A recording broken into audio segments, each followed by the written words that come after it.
Now we have learned that digestion is one of the life processes which is very much essential for the maintenance of life. Next we will learn that respiration is also a kind of life process which is essential for the maintenance of life. For this thing, first of all we have to understand the difference between breathing and respiration. Breathing is a part of respiration. Breathing takes place. This is the first step for respiration. Breathing helps in the process of respiration to proceed. So let us see what are the differences between breathing and respiration. Breathing. Intake of fresh air and removal of foul air.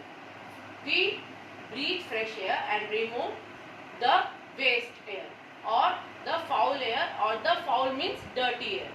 So for breathing we inhale. Inhale मतलब हम अंदर लेते हैं, fresh air अंदर लेते हैं, ताज़ी हवा को अंदर लेते हैं, और जो कार्बन डाइऑक्साइड वाली हवा है उसको हम बाहर छोड़ते हैं. Respiration. Oxidation of food to form carbon dioxide, water and energy. ये ऑक्सीडेशन ऑफ फूड क्या है? जो कॉम्प्लेक्स फूड मटेरियल हम ले रहे हैं that has to be broken down. Broken down तो ऑक्सीजन जो है हमारे बॉडी के हर एक सेल तक पहुंचना ज़रूरी है. जो डाइजेशन प्रोसेस है उसमें भी हमें ऑक्सीजन की ज़रूरत है, जहाँ पे food material different parts of the digestive system में जाकर ब्रेक डाउन होकर स्मॉलर पार्टिकल्स में कन्वर्ट हो जाए, और at the end we get carbon dioxide, water and energy. ये रेस्पिरेशन है. रेस्पिरेशन में क्या होता है? ऑक्सीडेशन होता है. और ब्रीदिंग में क्या है? We inhale fresh air and give out foul air.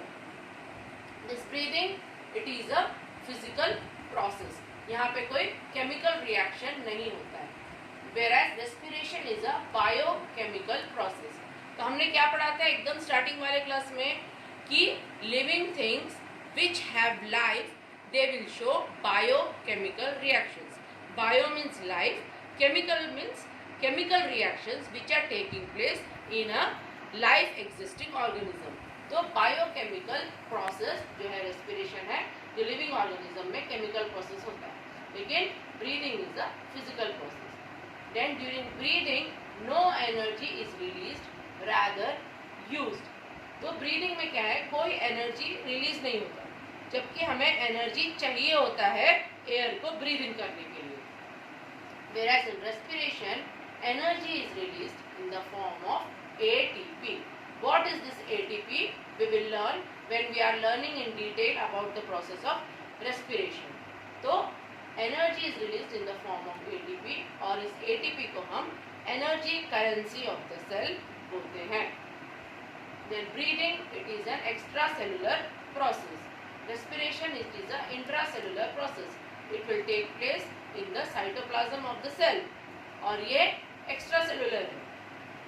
ये सेल के अंदर नहीं होता है. Directly we breathe in the air and this air reaches the cells. In breathing no enzymes are involve. In respiration large number of enzymes are involve. जो respiration है plant and animal respiration दोनों में ही बहुत सारे enzymes involve होते हैं. Breathing it is confined to certain organs.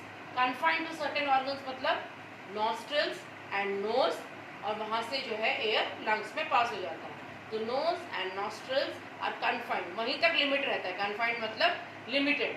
Confined to certain organs occurs in all the cells of the body. यहाँ पे क्या है?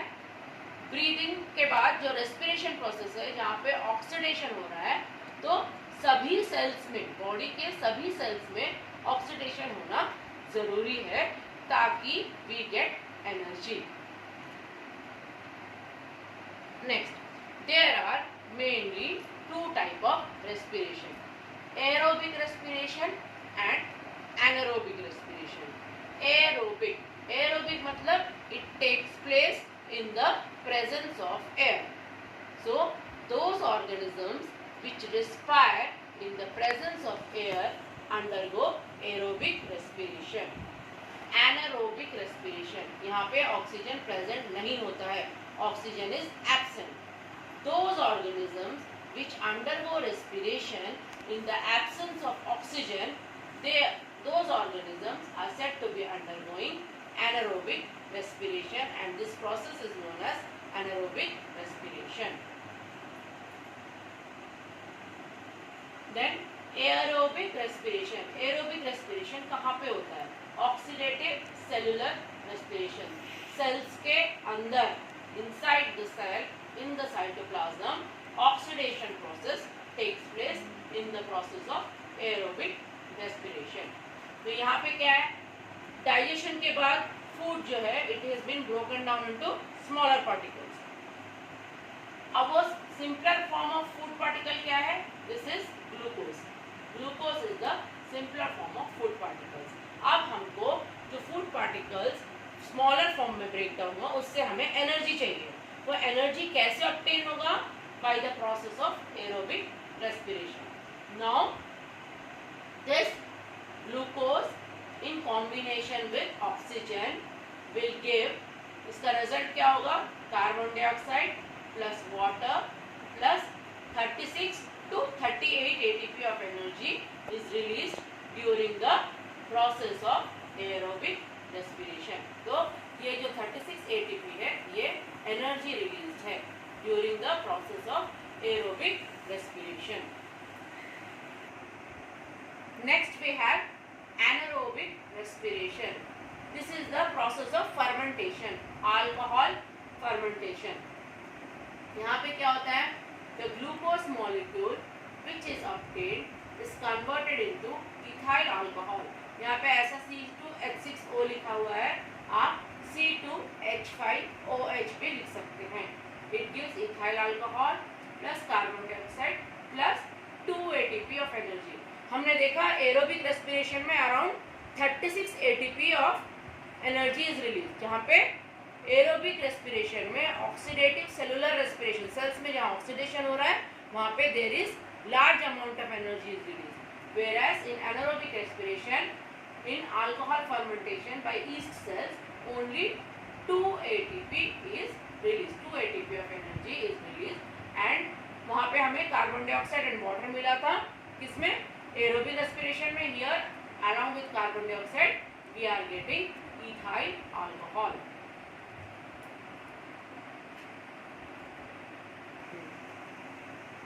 Another type of anaerobic respiration. This type of anaerobic respiration also takes place in the absence of oxygen. Sometimes what happens, आप देखते हो आपके muscles में cramps आते हैं. आप बोलते हैं नस खिंच गई है, हमारी नस खिंच गई है. वो नस खिंचना नहीं होता है, वो मसल्स में क्रैम्प्स आते हैं. वो क्रैम्प्स क्यों आते हैं? क्योंकि ऑक्सीजन की हमारे बॉडी में मसल्स में कमी हो जाती है. जब हम बहुत ज़्यादा एक्सरसाइज कर लेते हैं या कहीं से जॉगिंग करके आते हैं तो मसल्स में क्रैम्प्स आने लगते हैं.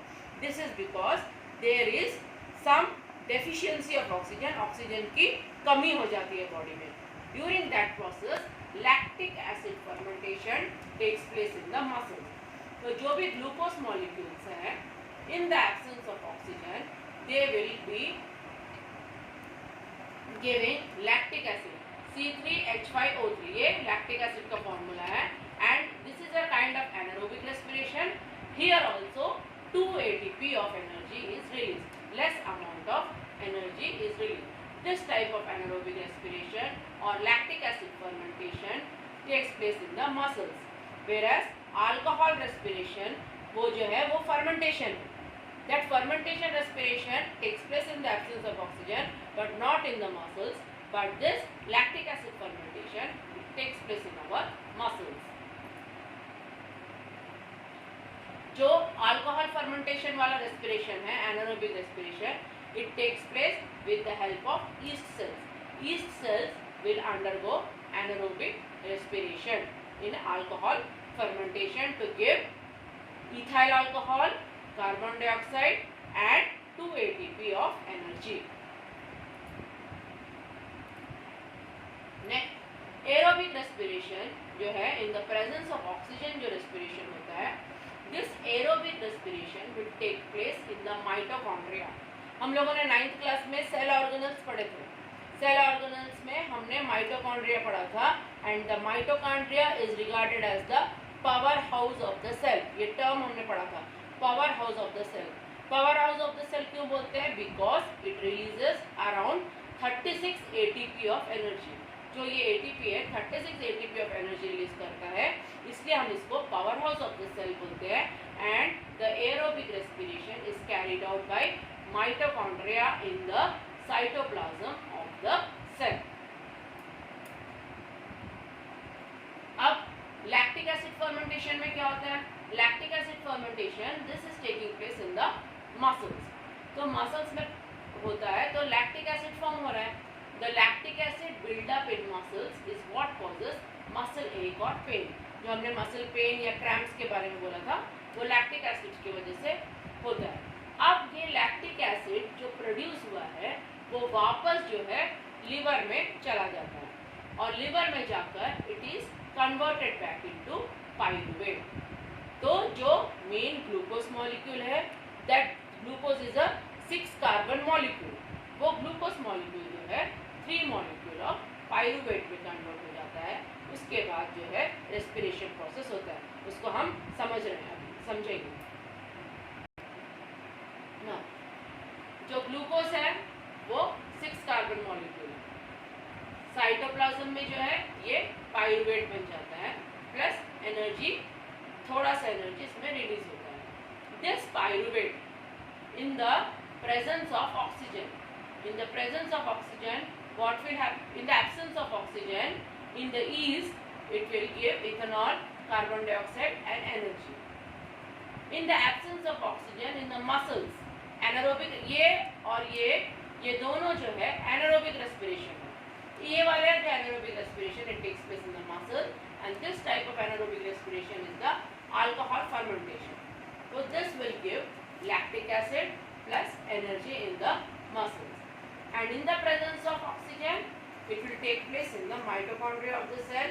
It will give us carbon dioxide plus water plus energy. So in our today's class, after covering the digestive system, we have started up the respiration. Respiration में हमने breathing और respiration के बीच के differences को समझा है. Aerobic and anaerobic respiration क्या होता है? Aerobic respiration mitochondria में take place करता है in the cytoplasm, whereas anaerobic respiration में alcohol fermentation है and anaerobic respiration also takes place in the muscles. Okay? तो ये तीनों टाइप्स जो है प्रेजेंट होता है और ये रेस्पिरेशन प्रोसेस को गाइड करता है जहाँ पे energy is release in each process. Anaerobic respiration में कम एनर्जी रिलीज होता है और एरोबिक रेस्पिरेशन में ज़्यादा. In our next class we will learn how the process of respiration is taking place, what is the function of lungs in the process of respiration.